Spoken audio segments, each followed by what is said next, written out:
j'espère que vous allez bien. J'ai plein de travail à faire sur l'ordinateur ce matin. Au lieu de rester dans ma grotte chez moi, je me suis dit que j'allais sortir en ville. Je vais aller travailler dans un café. Donc, je vous emmène.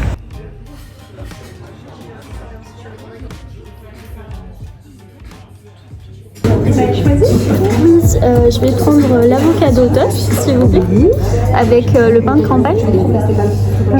Est-ce que vous voulez un supplément avec? Non, sans supplément. Et en boisson, je vais prendre le black latte. Un black latte. Plutôt chaud? Oui, s'il vous plaît. Oui, d'accord. Taille normale ou celle? Normal, s'il vous plaît. Normal. Lait de vache avoine? Comment, pardon? Lait de vache ou avoine? Lait d'avoine. C'est plus cher le lait d'avoine? Non, il n'y a pas de supplément. D'accord. En fait, c'est un goût un peu chocolat, non? Non. Il y a du charbon dedans. Et ça peut piquer un peu parce que vous avez du gingembre et du poivre noir. D'accord, ok. Voilà. Ça marche. Je vais vous donner votre prénom, s'il vous plaît. Oui, Adeline. Adeline? Oui. Voilà. Ce sera le prénom qu'on vous demandera pour le règlement pour retrouver votre table. Super. Ça marche. Merci.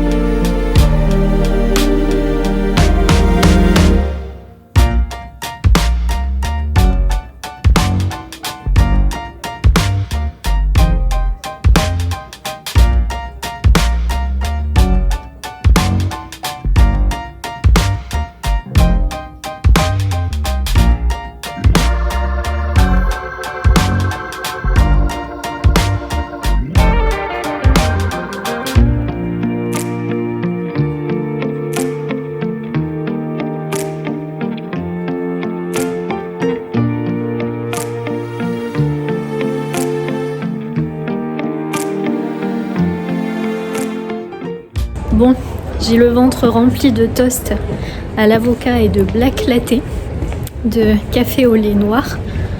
Je voulais goûter cette boisson, ça m'intriguait. C'était avec du charbon apparemment. Donc j'ai aussi le ventre rempli de charbon.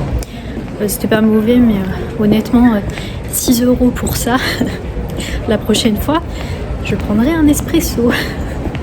La dernière fois, je ne sais pas si vous vous souvenez, je vous ai dit que j'étais passée à l'office de tourisme récupérer l'agenda culturel du mois de décembre. Et donc, j'ai vu qu'il y a en ce moment une exposition gratuite à Galifet. Galifet, c'est un centre d'art contemporain. Donc, je vais aller voir. Je vais aller faire un tour rapidement. C'est gratuit, donc au pire, je ne perds rien.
Je colorie tout en rouge, là, sinon.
Ça fait 2 heures que je suis là. Maintenant j'ai le café pour moi toute seule. J'ai encore des petites choses à terminer et ensuite je rentrerai. Vous le savez, je travaille à distance, donc je peux faire... je peux travailler de n'importe où, c'est l'avantage.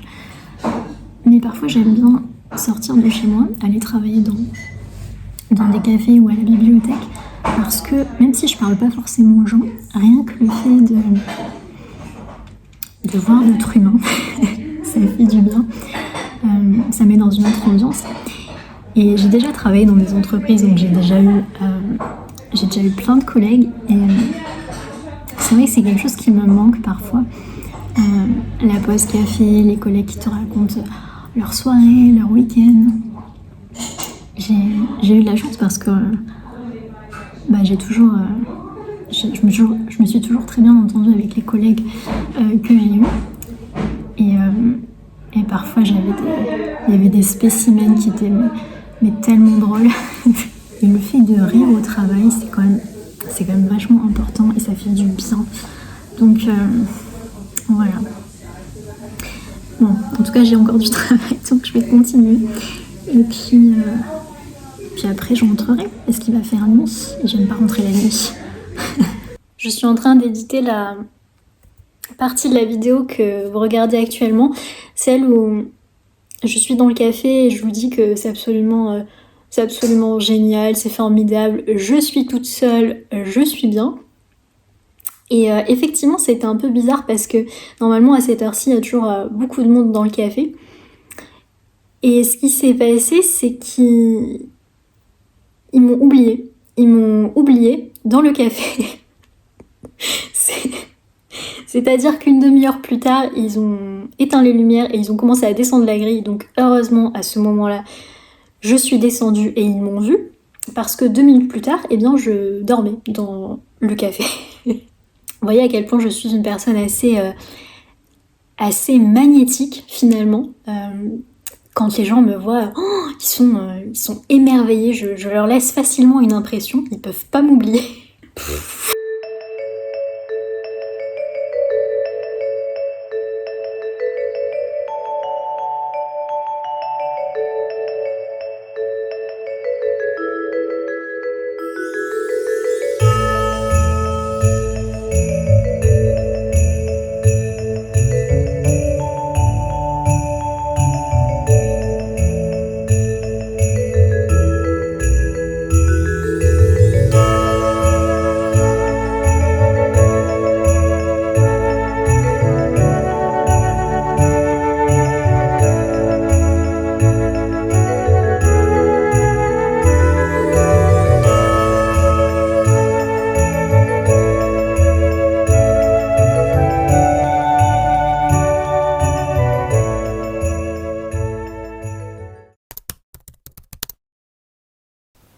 Coucou, on se retrouve pour un petit bilan lecture, le dernier de l'année.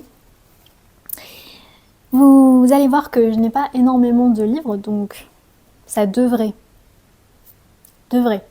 être assez rapide. Alors, j'ai lu Montoriol de Maupassant, que vous avez peut-être vu passer si vous avez regardé la vidéo où j'étais en Auvergne. Alors, je le précise d'emblée, je pense que le fait justement que cette histoire se déroule en Auvergne a fortement contribué à mon appréciation du livre. J'ai beaucoup aimé, j'ai vraiment beaucoup aimé. Pourtant, je ne savais pas à quoi m'attendre parce que il me semble que ce n'est pas le plus connu de Maupassant. Je crois que c'est son 3e roman sur 6. On commence l'histoire dans une station thermale. Tout le récit d'ailleurs se déroule dans une station thermale avec un couple qui s'est marié récemment et qui n'arrive pas à avoir d'enfant. Donc, on présume évidemment que c'est la faute de la femme. Donc, elle arrive dans cette station thermale pour faire une cure qui aurait des vertus sur la fertilité des femmes. Il y a pas mal de personnages dont les histoires s'entremêlent. On a des paysans, il y a des bourgeois, des médecins, beaucoup. D'ailleurs, Maupassant est assez critique envers cette profession. Il y a une histoire d'amour, une histoire d'adultère. Donc Maupassant nous parle aussi des désillusions romantiques, des désillusions de l'amour. Évidemment, c'est très bien écrit. C'est Maupassant, hein, il y a de magnifiques descriptions. Notamment au milieu du roman, il y a une description où les personnages sont face à un lac. Derrière ce lac, il y a cette chaîne des volcans d'Auvergne, magnifique. Et on a ce soleil couchant qui reflète sur l'eau du lac des couleurs, donc des rouges, des orangés, des couleurs flamboyantes. Enfin, c'est vraiment magnifique, j'ai adoré cette scène. Et en même temps, il y a cet amour naissant. Enfin, ouais, c'était très beau. D'ailleurs, pour ceux d'entre vous qui me demandent des recommandations d'écrivains pour commencer avec la littérature française classique, eh bien, Maupassant, c'est un écrivain que je vous recommande parce que non seulement il a un style qui est vraiment magnifique, mais en plus, je trouve que c'est assez accessible. En tout cas, pour moi, Maupassant est beaucoup plus facile à lire qu'un Hugo, par exemple, ou même qu'un Balzac. Balzac, d'ailleurs, je suis pas toujours très fan de ses livres. Je trouve qu'il a parfois un style un peu, je sais pas, empoulé. Je sais pas si vous voyez ce que je veux dire. Mais en tout cas, Maupassant, pour l'instant, je n'ai jamais été déçue de ce que j'ai lu de lui. Donc, je vous le recommande. Et pour commencer avec lui, vous pouvez commencer avec l'une de ses nouvelles. Il en a écrit énormément, environ 300, je crois. Donc, voilà. Ensuite, un livre qui est très connu, vous l'avez peut-être déjà lu d'ailleurs, j'ai vu passer certains commentaires la dernière fois, L'insoutenable légèreté de l'être de Kundera. Vous entendez le chien?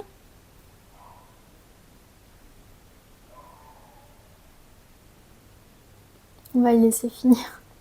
Ici, on se retrouve dans les années 60, 1968, lors de l'invasion de la Tchécoslovaquie par l'URSS. On suit principalement 4 personnages, 2 couples. Donc il y a notamment un chirurgien, Thomas, qui est un homme très volage, il a énormément de maîtresses, il va toujours voir ailleurs. Et à côté, eh bien, il y a sa femme, Teresa, qui elle est fidèle, elle aime profondément son mari, donc elle est désespérée de ses infidélités. La forme du récit peut paraître assez déroutante au début parce que déjà on a des chapitres qui sont très courts. Parfois un chapitre fait simplement 1 page et ce n'est pas un récit linéaire. C'est-à-dire qu'on a régulièrement des retours dans le passé, on change régulièrement de point de vue au niveau des personnages. Et notamment à la fin du récit, Kundera passe plusieurs chapitres à nous exposer des concepts, des théories. Par exemple, il passe plusieurs chapitres à nous parler du kitsch. Il parle aussi beaucoup de la religion, de Dieu, etc. Mais à la fin du texte, il y a certains chapitres que j'ai trouvés très touchants, notamment les passages avec le chien.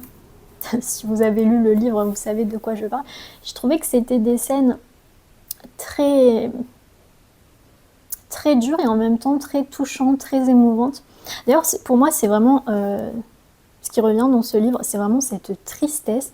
Quand je l'ai lu, je trouve que c'est un livre qui est déprimant et que j'ai trouvé justement assez pesant à lire. Donc la pesanteur en opposition à la légèreté du titre.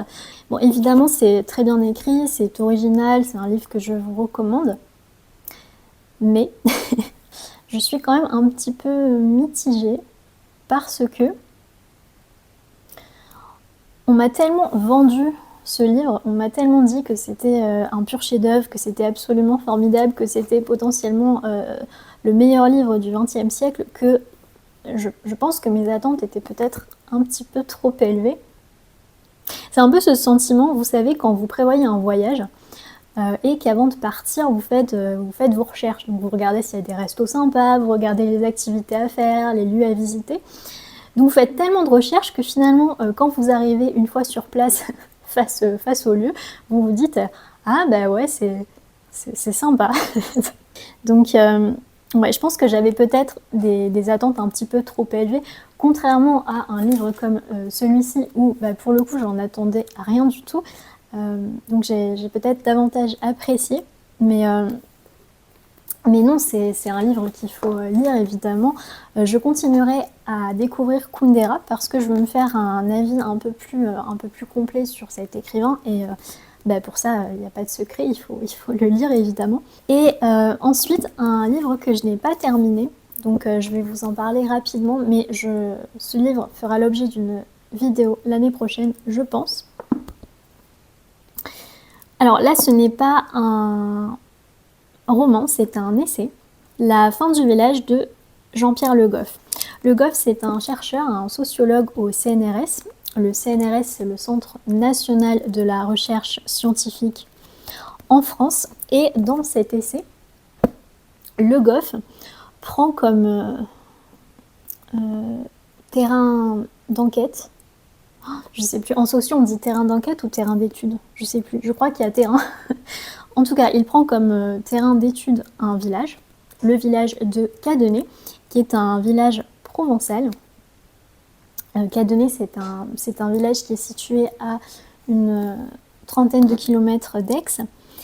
Et il part donc de ce village pour nous en retracer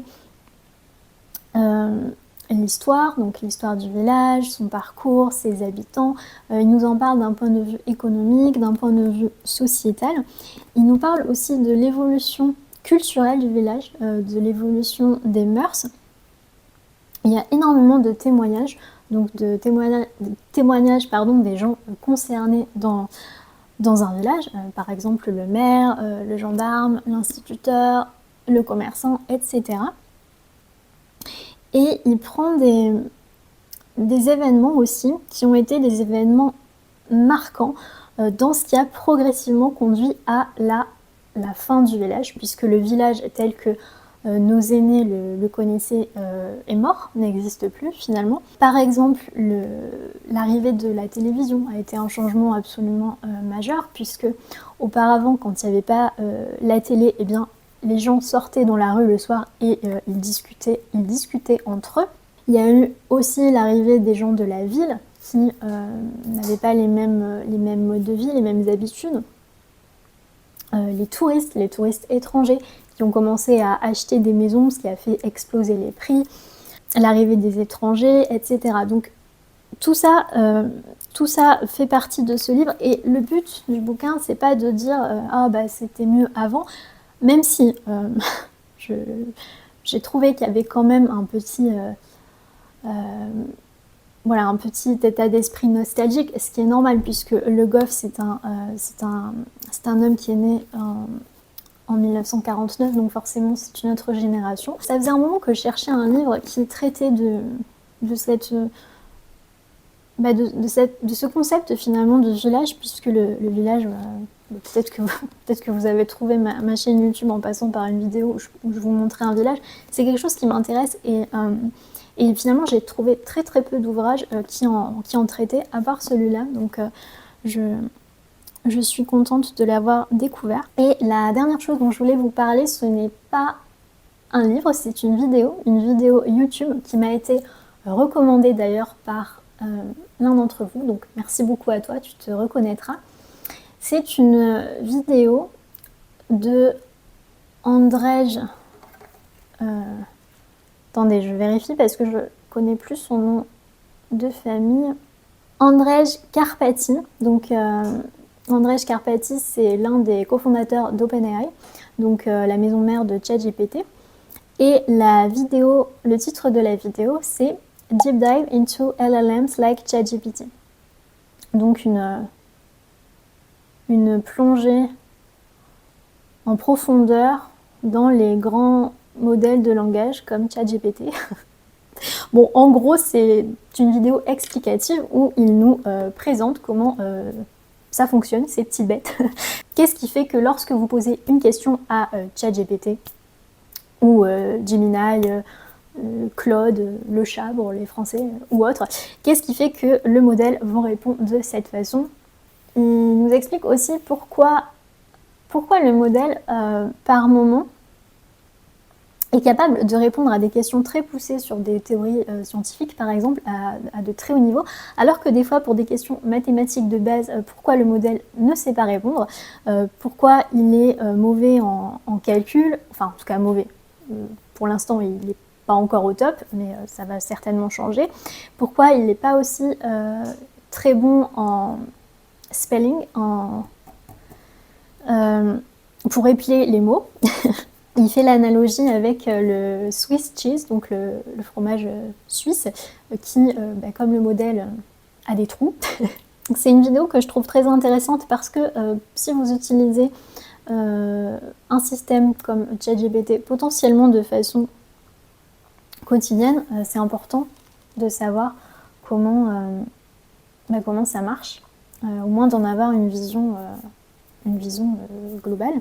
Voilà, je pense que je vais m'arrêter là. Ce sera la dernière vidéo de l'année parce que j'ai envie de profiter de ces fêtes pour prendre des vacances et j'ai pas envie de penser à filmer un vlog pendant le repas de Noël, par exemple. En plus, j'ai mon frère qui revient du Canada. D'ailleurs, le jour où je poste cette vidéo, il aura atterri à l'aéroport de Marseille. La dernière fois que j'ai atterri à l'aéroport de Marseille, ils ont perdu ma valise. Ils se sont trompés, ils l'ont envoyée à Alger. Donc j'espère qu'il n'aura pas ce genre de soucis. Si jamais vous voulez soutenir la chaîne, vous le savez, vous pouvez faire un petit don avec 2 € histoire de m'offrir un café.